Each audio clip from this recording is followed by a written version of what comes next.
Welcome to day 10 of Free Motion Mastery in a Month by Ranae Merrill. If you have your book, be sure to follow along. If you get behind, that's okay. Just pick up where you left off and let's just keep making progress as much as possible every day.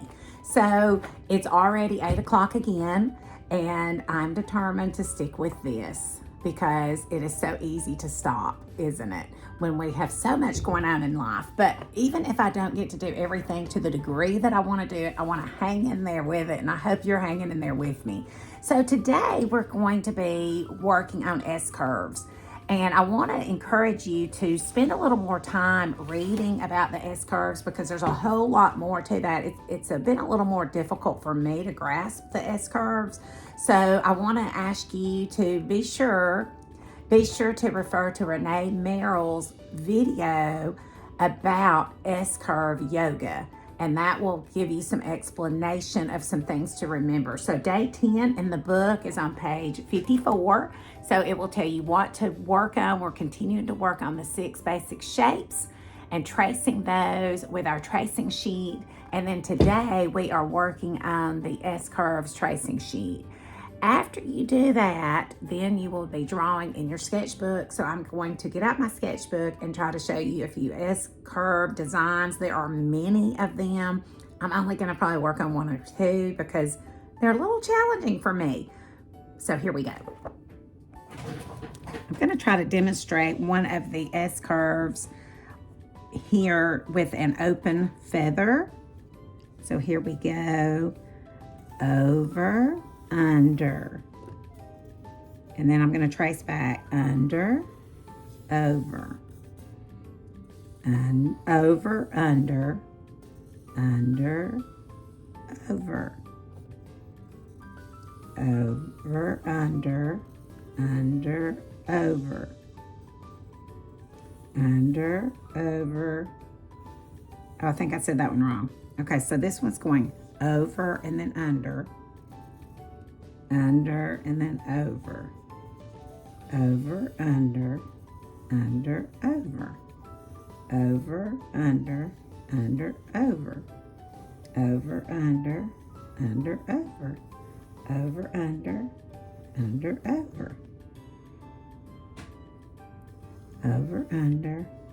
Okay, so then I'm coming back to the spine, tracing it all the way back down. And then I'm going to go back up here to do this side, all right? So over, under, over. These do not have to line up here, okay? Over, under, over. Over, under, over. Over, under, over. Over, under, over. Over, under, over. Over, under, over. Over, under, over. So there we have an S curve or open feather. Okay? So you can also have a feather where you don't have the space between here, all right? You don't have this much space, all right? So you can actually read, there's a lot to read on the S-curves in page 138 through page 143. So you can just practice the different ones. This is the one I'm gonna practice for today though. And so the S-curve feather, that's what this is. There are other twists and waves. There's the zebra stripes and other things you can work on. But I hope you enjoy working on this S-curve.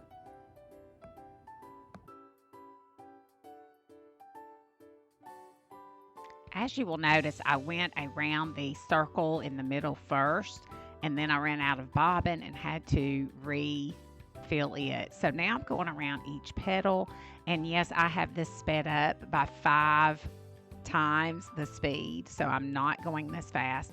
As you see, I just looked at the back to make sure that the tension was correct because I had changed the tension a little bit. and some of the thread from the back was coming to the front. So I've got that readjusted and started back. But doing the circle in the middle at the beginning is helpful because that helps me bring each petal to the circle instead of doing the circle at the end. The stitch for the petal can touch the circle before I go back.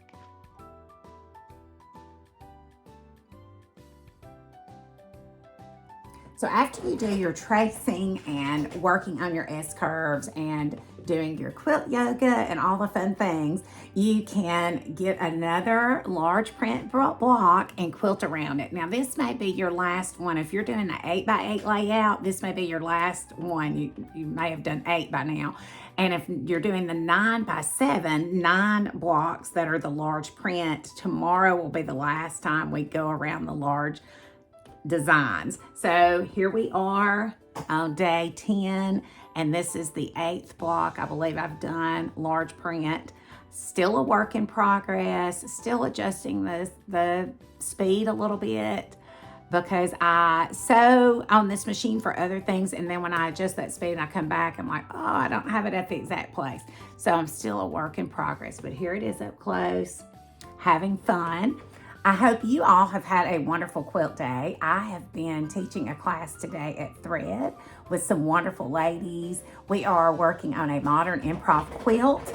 I can talk more about this in another video, but today we worked on the half square circle block and several other blocks and had so much fun working with those. So these ladies are so much fun to work with, and we're having a good time, so I can't wait to see their finished products.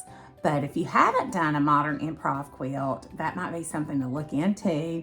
If you're interested in doing something that you design the pattern as you go, you can figure it out and not have to be sticking to a lot of rules. It's a lot of fun. So have fun in your quilting world, and let's just take one day at a time and have a lot of fun. 1% better every day. See you tomorrow. Bye-bye, everybody.